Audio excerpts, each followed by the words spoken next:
나주TV 시청자 여러분 안녕하세요. 네, 주말 잘 보내고 계십니까? 이제 뭐 장마가 어느 정도 좀 그친 것 같은데 그만 왔으면 좋겠네요. 스웨터 많이 입으시니까 좀 편하게 살면 좋지 않겠습니까? 주가 요새 그나마 좋은 흐름을 보이고 있어서 여러분도 마음은 좀 좋으실 거라고 생각합니다. 근데 또 언제 떨어질까 뭐 이렇게 부담스럽기도 하시죠? 저도 충분히 이해합니다. 그런데 네, 이 말씀을 꼭 드리고 싶습니다. 여러분, 요새 주가가 상승하죠?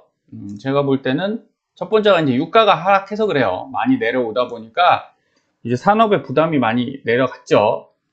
그리고 두 번째가 인플레이션이 하락하고 있어서 그렇습니다. 그리고 세 번째는 이렇게 되면 경기 연착륙이 되는 거 아니야? 네, 미국의 고용이 너무 좋죠, 지금. 그리고 생각보다 소비도 줄이고 있지 않아요. 그래서 우리가 고민하던 게 발생 안 하는 거 아니야? 라고 생각하시고 그런 얘기들이 많이 나옵니다. 그러나 저는 이거 안 잡혔다고 생각이 들어요. 인플레이션이 잡혔을까? 예, 당장 표 안 납니다. 절대 그 CPI 좀 내려갔다고 되는 게 아니고요. 예, 뭐 코어 CPI 조금 인하됐거나 아니면 유지하고 있다. 뭐 이런 식으로 평가할 게 아니에요. 이거는 시간이 꽤 걸립니다. 그래서 생각보다 아직 이것을 평가하기에 인플레이션이 잡히고 뭐 경기 연착륙이 될 거고 이런 평가를 내릴 단계가 아니다. 이 말씀을 드리는 겁니다. 이유가 과거 닷컴 버블을 보겠습니다. 이게 이제 그 연방 실효금리예요. 금리가 실제적으로 이게 94년도죠. 96년도, 98년도까지 우리가 아는 나스닥 종합지수를 보면요. 여기서 이렇게 꾸준히 올라왔습니다. 이게 버블이 발생한 당시죠. 그때도 상대적이긴 하지만 지금은 뭐 제로 금리였지 않습니까? 꽤 오랫동안. 그때 당시에는 금리가 많이 내려간 상태입니다. 예전에 막 10%대에서 3%대까지 갔었죠. 그러다가 6% 올렸다가 다시 뭐 한 5%대. 그러면 여러분 생각을 해보세요. 지금의 금리랑 같은 5%대라도요. 지금 5%인데 이때 5%대랑은 느낌이 어떠겠습니까? 지금은 제로를 받다가 그죠? 땅바닥 쳤다가 이거는 뭐 격한 표현으로 지옥이죠, 지옥. 경기에는 지옥과 같은 상황입니다. 근데 여기는 뭐 그냥 조금 나쁜 정도예요. 네, 3%, 아유 과거에 10%도 있었는데 뭐 이 정도는 괜찮아. 네, 이런 정도였을 수 있습니다. 그런데 닷컴 버블이 발생하는 당시에도 금리는 올렸어요, 연준에서. 그러니까 그 당시 금리는 그때 경기에 엄청난 영향을 줄 정도로 같은 5%라도 다른 금리다라고 생각을 하셔야 됩니다. 자, 이렇게 올렸었고, 그럼 실업률, 이제 고용이 안 된 상태를 말하는 거죠. 그럼 당연히 실업률이 점점점 내려갑니다. 그러다 보니까 이렇게 버블이 쭉 생기는 거죠. 지금 우리가 버블을 겪었죠. 겪었다가 이렇게 내려왔어요, 나스닥이. 그때도 마찬가지입니다. 고점 가서 내려왔는데 우리가 이걸 잘 판단해야 된다는 거죠. 자, 내려올 때 금리가 지속된 이후에 내려왔다는 거예요. 그쵸? 지금 금리 낮출 수 있겠습니까? 못 낮춥니다. 7월에 다음 주 목요일쯤이죠. FOMC 또 있는데 아마 인상 얘기가 계속 나오고 있어요. 그러면 아직 안 끝났어요. 네, 2단계다라고 생각하시고 우리는 벌써 내려갔죠. 이만큼 조정을 받았는데 내려간 거 아니냐. 이전 과정에서 보면 다시 그대로 올라갔지 않습니까? 그죠? 네. 왜 올라갔겠습니까? 생각해보면 간단합니다. 돈이 그 미국 쪽에 중소은행들이 또 흔들리면서 페드가 긴축을 많이 못했죠. 결국 다시 풀고 채권 또 발행해주고 뭐 이런 식으로 하다 보니까 돈이 갈 데 없잖아요. 그러니까 결국 증시로 다시 왔습니다. 밀어 올렸다고 생각하시고 우리가 생각해야 되는 것은 여러분 이게 그대로 남아있어요. 다시 원위치 왔다는 얘기는 자칫하면 발생하면 이거 많이 내려갈 수 있다. 그런데 안 일어나면 이렇게 진행하다가 올라갈 수도 있지 않습니까? 올라갈 수 있습니다. 그런데 이건 역시나 버블이죠. 지금 돈을 엄청 뿌린 상태고 회수도 못한 상태고 거기다가 경기까지 나빠지면 이건 버블이 유지되는 것밖에 안 됩니다. 그러면 2년, 3년 이후에는 분명히 영향이 있을 수 있으니까 그래서 한 달, 두 달이 아니라는 거예요. 연 단위로 생각하시고 1년 갖고도 아니고요. 3년 이상을 보실 수 있는 마음의 준비가 되어 계셔야 됩니다. 그러니까 데이 트레이딩 하시면 하듯이 TQ를 투자하시면 절대 안 된다. 전 이 말씀 꼭 드리고 싶고, 자, 이 기간 동안 우리가 고용률도 잘 봐야 됩니다. 결국은 이렇게 금리가 내리는 구간에도 어때요? 실업률은 나쁘지 않았어요. 그러니까 고용이 좋은 완전 고용 상태를 유지했다는 거죠. 그리고 나서 문제는 금리 인하가 다 끝난 상태에서 올라가는 동안, 이거 바닥 이제 유지하는 거죠. 금리가 바닥을 유지하는 요 시기에 터졌어요, 다들. 그럼 앞으로 아직 금리 인상도 안 끝났죠. 그럼 금리를 유지하는 기간도 안 끝났을 뿐더러 인하하는 국가는 오지도 않았어요. 그럼 그동안 실업률이 지금 현재 고용률이 나쁠 것 같습니까? 전 나쁠 거라고 생각 안 합니다. 지금 임금이 좋기 때문에 사람들이 계속 저축은 떨어지고 있는데 미국 상황에서 지금 임금이 높잖아요. 그러니까 벌어서 소비를 하고 있고 경기는 1, 2년까지 내년에 침체가 온다고 해도요. 나쁘지 않게 버틸 것 같습니다. 그럼 주가는 폭락할까요? 그러진 않을 거예요. 그래서 상당히 고공횡보 이쪽에서 이렇게 조정받다 뭐 이렇게 움직일 수도 있고 내려가더라도 급격하게 안 내려갈 수 있는 확률이 있습니다. 근데 이렇다고 우리가 그럼 이런 거잖아요. 떨어질 거니까 지금부터 인버스를 계속 사야지. 이게 아니라는 거예요. 이거 위험할 수 있고 두 번째 더 올라갈 거니까 지금이라도 추격 매수해야지. 이것도 아니라는 거죠. 그래서 적정한 금액 홀딩 하시는 걸 반드시 추천드리고 꼭 명심하십시오. 금리 내리는 구간에도 뭐는 발생했다. 이 실업, 고용률은 나쁘지 않았고 실업은 이게 다 끝난 다음에 금리 인상이 끝나고 이 바닥을 다지는 구간에서 터졌다. 그럼 그때까지 주가는 괜찮으냐? 아닙니다. 먼저 내려갑니다. 그래서 우리가 6개월 보고서 투자하지 마시고요. 10년 중에 2년 썼다고 쳐도 8년 남았지 않습니까? 그러니까 생각보다 여러분이 생각하는 것보다 그리고 뉴스에서 말하는 것보다 천천히 올 수 있다. 이것만 명심하시면 될 것 같아요. 그래서 뉴스는 항상 뭐부터 합니까? 설레발부터 치죠. 그래서 인플레이션 하락, 위험자산에 다 쏠린 거예요. 갈 데 없으니까 돈이 주식 빅테크로 몰려서 다시 거품을 만들었고요. 그 다음에 수익을 만들었습니다. 이거 좋죠. 투자자 입장에서 분명히 좋은 거니까 저는 이 시기를 잘 활용하셔라. 꼭 이 말씀 드리는 거고요. 대신 아니다 싶으면 뒤도 돌아보지 말고 위험 대비 플랜을 꼭 가동시키셔야 됩니다. 그리고 지금 지속적인 하락세다 인플레이션 계속 이런 얘기가 나오잖아요. 인플레이션 냉각 효과, 인플레이션 진정되나 설레발이라고 봅니다. 가장 큰 이유는 미국 소비자 물가가 지금 별로 안 떨어졌어요. 뭐가 떨어졌냐면 여기 보시면 과거 닷컴 버블 때 요 근처에만 해도 인플레이션은 몇 프로대였습니까? 3%대였습니다. 지금은 2배 이상 올랐어요. 이전에 없던 상황입니다. 이거 꼭 명심하시고 그럼 대응이 과거랑 똑같아 해서 되냐? 안 될 거예요. 분명히 전혀 좀 다른 방식의 대응이 일어나야 되는데 연준이 그걸 잘하고 있냐? 제가 볼 땐 별로 여러분도 아시죠? 잘하고 있는 것 같지 않습니다. 그러니까 조심하시고 이것만 떨어졌어요. 식품 및 에너지만 떨어졌습니다. 그래서 고정가격 소비자 물가지수 이거는 기름값 내려가니까 내려가는 거잖아요. 그렇죠? 그리고 이 식품 같은 경우도 대부분 에너지, 연료들을 쓰기 때문에 이 가격이 내려가서 내려가는 거지 생각보다 물가 안 잡혔습니다. 고정비들은 이 식료품, 에너지만 좀 내려갔다 보시고 여기 보시면 미 모기지 금리 하락 반전 금리 내려간 거 왜 내려간 거예요? 은행 위험하니까 지금 잡아준 거잖아요. 그럼 이게 만약에 터진다. 그럼 이제 엄청나게 올라가지 않겠습니까? 그래서 터진다라는 것보다는 지금은 모르는 상태다. 이렇게 보셔야 돼요. 그래서 저는 최근에 여러분들께 이제 차트를 보는 방법, 이 거래대금 보는 방법을 계속 알려드리고 있습니다. 자, 이 차트를 앞으로 방송 제가 보여드릴 때마다 이 정도는 아시면 도움이 됩니다. 이거는 이제 거래대금 양봉이에요. 그래서 좋은 순으로 이게 제일 좋습니다. 형광녹색이 제일 좋고요. 주황색이 그 다음 좋고 이제 큰 거죠. 거래대금이 많이 들어온 겁니다. 그래서 갈색, 여기 이제 하나 더 들어왔어요. 갈색 좋고 그 다음에 이게 제일 약하다. 그러면 이렇게 되겠죠. 순서는. 그럼 형광녹색 들어온 게 제일 좋지 않겠습니까? 그래서 얘는 480분봉 이렇게 하면 일봉이 되는 거예요. 일봉처럼 되는데 최근에 이렇게 보시면 아직 형광녹색이 안 들어왔죠.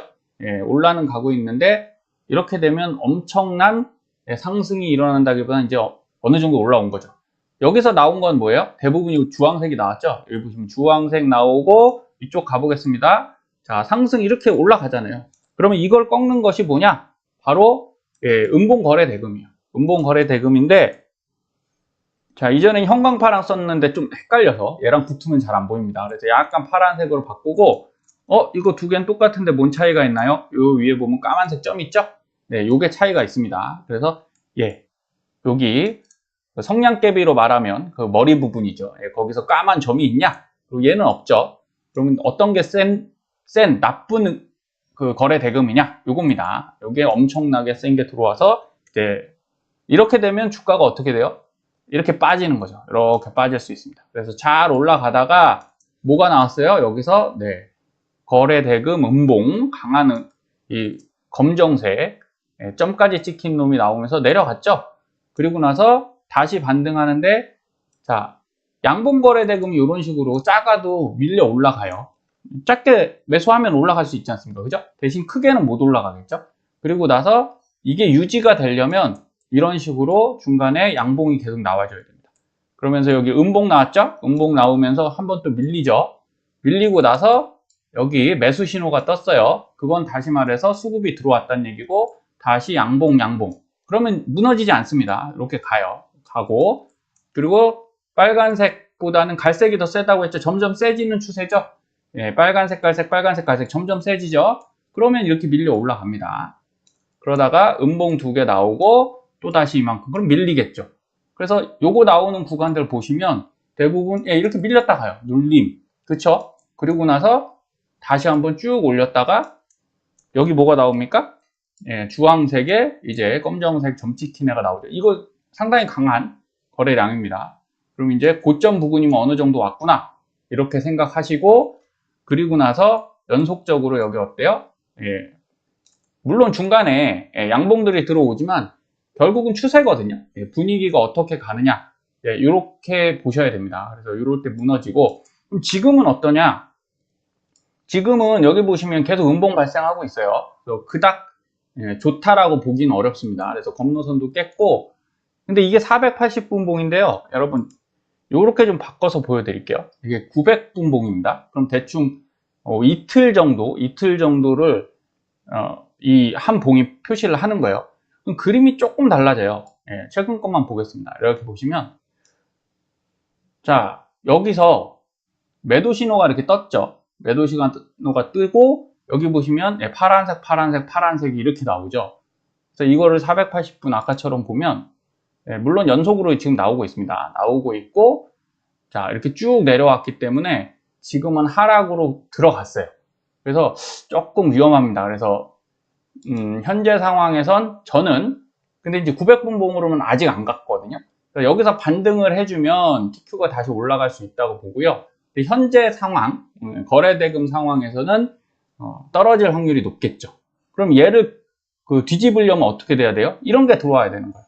주황색, 아까 말씀드린 대로 형광녹색, 이런 게 딱 들어와줘서 다시 받쳐줘서 올라가야 된다. 이렇게 생각하시면 되겠습니다. 그리고 혹시 몰라서 이제 하나 설명드리면, 이렇게 막 900봉봉 이렇게 해서 스케일을 바꾸면 어떤 차이가 있냐면, 여기로 확대를 해보겠습니다. 여러분, 이렇게 올랐어요. 상승을 했죠. 근데 양봉의 의미가 뭡니까? 시가보다 종가가 높이 끝난 게 양봉이에요. 그럼 얘도 양봉이죠. 시가보다 종가가 높이 올라갔어요. 그러면 거래량 보면 다 양봉으로 표시되거든요. 근데 이 검정색이 지금 뭐냐?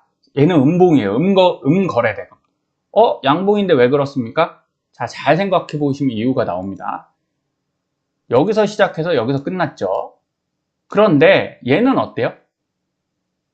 여기서 끝났는데 봉은 양봉이 맞아요. 근데 가격은 어디서 끝났습니까? 여기로 해서 아래로 내려와 버렸죠? 그러면 실제적으로 가격이 이틀 전에 이 전봉에선 25달러였던 게 여기는 어디서 끝난 거예요? 25점 어쨌든 여기보다는 내려갔죠. 25.83에서 25.4. 그럼 여러분, 이게 오른 겁니까? 안 올랐죠. 그래서 이런 식으로 거래 대금은 단순 거래량과는 조금 차이가 있을 수 있어요. 요걸 설명드리는 이유는 여기서 보셔도 이걸 그냥 크게 보겠습니다. 분명히 올라갔어요. 그죠? 올라갔는데 여기까지 좋았는데 이게 음거래 대금이 빵 터지면서, 근데 이렇게 차트로만 보면 이게 양거래량 같다는 거예요. 여기 양거래량이죠. 거래량. 그럼 거래 대금도 이렇게 세게 들어오다가 여기서 음이 팍 발생하면서 확 밀린다라는 겁니다. 그래서 거래량과 거래 대금은 이런 미묘한 차이가 있고요. 가격에 따라서 큰 거래 대금도 음으로 바뀔 수 있어요. 거래량은 그걸 잡아내지 못합니다. 계산하기도 힘들고. 그래서 이게 왜 이렇게 세게 들어오는데 왜 밀리지? 방금 이런 이유 때문에. 그러니까 참고를 하시면 되겠습니다. 자, 그래서 TQ는 이전에 말씀드린 대로요, 이 구간이 굉장히 어려운 구간이에요. 43에서 54달러까지가 코로나 전에도 어땠습니까? 이렇게 횡보 갔죠? 그리고 이게 월봉입니다. 3달 동안 여기서 주구장창 왔다 갔다 했어요. 여기 지금 딱 들어온 거예요, 여러분. 쉽게 뚫을까요? 돌파 쉽지 않겠죠. 여기 매물대 확실히 잡혀 있습니다. 그러니까 앞으로 뭐 한두 달 보고서 우리 투자하시는 거 아니잖아요. 그러니까 천천히 마음 가지시고, 결국 이걸 돌파하려면 뭐 한 달에 쭉 위로 밀고 올라간다. 요건 좀 어려울 수도 있습니다. 그러니까 한 3-4달까지도 보시면서, 어차피 썸머 랠리는 끝난 거라고 볼 수 있겠죠. 썸머 랠리는 다 갔어요. 그럼 이제 휴가 가겠죠. 그럼 7, 8월에 지금 7월 중반 넘었으니까 장이 좀 힘이 없다가 올라가면 언제 올라가겠습니까? 10, 11, 12.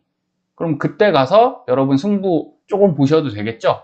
더 지금 추매해 놓으시고 그때 가서 수익을 극대화 하시는 것도 나쁜 전략 아닙니다. 잘 명심하시고요.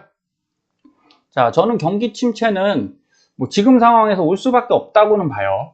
그게 근데 시기를 단정 지을 수 없고, 여러분들 잘 생각해 보십시오. 지금 같은 여건들 속에서 경기가 계속 좋다? 뭐 이상하잖아요. 중국 이제 엄청나게 문제 있다 막 이런 얘기들 나오는데, 그죠? 그래서 마음을 비우십시오. 마음을 비우시고, 나는 원래 장기 투자자니까 오랜 투자로 승부 보겠어. 이렇게 생각하시면 편할 것 같아요. 자, 이게 나스닥 주봉, 100의 주봉인데, 이게 이제 그때죠. 닷컴 버블 때입니다. 결국은 올라왔다가 밀렸다가 헤드앤숄더 만들고 그 다음 밀려서 쭉 밀렸어요. 지금은 어때요? 어쨌든 올라왔다가 다시 내려왔다가, 여기 이제 구간이 좀 다릅니다. 작년에 워낙 많이 밀렸죠. 얘들은 그렇게 오래 밀리진 않고 올라왔다가 그냥 바짝 터진 거고, 우리는 뭐 약간 모양은 다르다. 이것만 명심하시면 되겠어요. 쭉 내려왔다가, 그쵸? 다시 이게 원위치까지 왔어요. 여기는 못 갔죠. 이만큼은 못 갔는데, 이게 어떤 차이가 있을지 저는 이렇게 생각합니다. 결국은 그냥 이렇게 만들어 버린 거랑 똑같다. 그쵸? 앞에 이 부분이 삭제된 거랑 비슷하다고 볼 수 있습니다. 그럼 여기서부터 다시 내려갔다가 이렇게 다시 만들 수 있어요. 그러니 여러분들이 내려간다는 게 정해진 사항은 아니지 않습니까? 그러니까 조심만 하시면 된다. 요거 명심하시고, 아래로 보시던 위로 보시던 거기에 대해서는 여러분들이 대비를 반드시 하셔야 된다. 근데 지금 분위기상으로는 뭐 크게 밀릴 분위기는 아니니까 횡보하면서 눌릴 때 좀 추매해서 가시고, 연말에 분명히 한번 슈팅이 나오면 수익을 내시면 좋을 것 같습니다. 제가 오늘 썸네일을 이걸 준비하시라고 말씀드렸는데, 종목을 사시라는 게 아닙니다. 어떤 부분이냐, 이렇게 안 좋아지면 첫 번째 뭐 사라고 합니까? 채권 사라고 하는데, 지금 금리 때문에 채권 힘 못 쓰죠? 뭐 TMF, TLT 등 국내 채권도 마찬가지입니다. 금리 인상이 끝나지 않는 이상은 힘 못 써요. 그럼 지금 채권 사기도 분할로 사시면 됩니다. 근데 애매한 구간이고요. 두 번째는 이제 골드가 있죠. 금. 골드가 있는데 역시나 고점이에요. 많이 올라왔어요. 그렇다고 세 번째 이제 비트코인, 이거는 선택이잖아요. 대체 자산이기 때문에. 자, 이런데 배당주 사기도 애매하고, 왜 배당주를 샀더니 뭐가 문제가 돼요? 막 빅테크가 날아가니까 포모가 오잖아요. 아, 나만 수익 안 나는 건가? 그래서 저는 지금은 이런 걸 사시라고 말씀드릴 것 같아요. 배당주인데 확실히 싼 우량주. 이게 뭐냐면 3M입니다. 전통적인 배당 킹이에요. 미국에서도 10년 내내 배당금 올렸고 지금 한 5%대 나옵니다. 5.75. 그리고 3M 웬만큼 모르시는 분은 없을 거예요. 연세 좀 나이가 있다. 그러면 뭡니까? 포스트잇 있죠? 포스트잇, 스카치 브라이트. 전통적인 우량주죠. 뭐 최근에는 옛날 같진 않으니까. 그런데 매력이 뭐냐? 여러분, 가격이 너무 매력적이라는 거예요. 이게 닷컴 버블 때가 2000년대죠. 여기입니다. 여기 얼마 정도 했었냐면 한 65에서 70달러 가까이 됐어요. 그런데 이제 그때도 크게 버블이 없었죠. 그래서 내려왔다가 여기 내려왔죠. 다시 회복하고 그 이후에 한 2년 이후에 이 신고가를 갑니다. 신고가가 얼마냐? 요때예요, 요때. 지금 딱. 그러면 이게 비싼 주식은 아니겠죠. 그동안에 그렇다고 이제 이 소재 부분이 아주 안 좋은 산업이냐? 그렇진 않거든요. 그래서 뭔가 뭐 변화가 있지만 배당을 많이 주고 있어서 아마 회사 발전이 엄청나게 늘어나진 않을 겁니다. 그러나 지금처럼 불확실한 시대에, 그렇죠? 금 사기도 그렇고 현금 들고 있기도 그렇고 채권 사기도 애매하다면 가격 싼 주식, 우량한데 가격이 저렴한 주식은 분명히 대안이 됩니다. 그리고 최근에 어느 정도 바닥을 잡고 있어요. 여기 보시면 이제 강력한, 여기 밀렸죠? 거래대금 음봉 나오면서 여기 엄청나게 나오면서 밀려버렸잖아요. 그리고 지금 다시 오고 있습니다. 이건 저점 매수세가 들어오는 걸로 보여서 이게 이렇게 내려가지 않는다는 건 아니에요. 갈 수 있으나 지금 정도면 이렇게 사서 모으신다면 현금 들고 있는 것보다는 낫다. 이런 생각이 들고요. 그리고 너무 높은, 우리가 이제 어차피 TQ 투자하고 SOXL 투자, 레버리지 투자 하시지 않습니까? 그렇다면 이런 것들을 그냥 꾸준히 분할로 배당으로 모아 가시는 것도 나쁘지 않다. 물론 배당 ETF 하셔도 되는데 배당 ETF들도 가격이 지금 결코 싸지 않습니다. 꽤 높기 때문에 그거보다 이렇게 낮은 가격의 주식을 매수해 놓는 것도 좋은 포트폴리오의 하나다. 이거 꼭 명심하시고요. 남은 휴일 잘 보내시고, 아직 끝나지 않았고, 그리고 더 중요한 건 생각보다 우리가 뉴스로 듣는 것보다 시간이 많이 남았을 수 있다. 그걸 명심하시면 좋겠습니다. 감사합니다.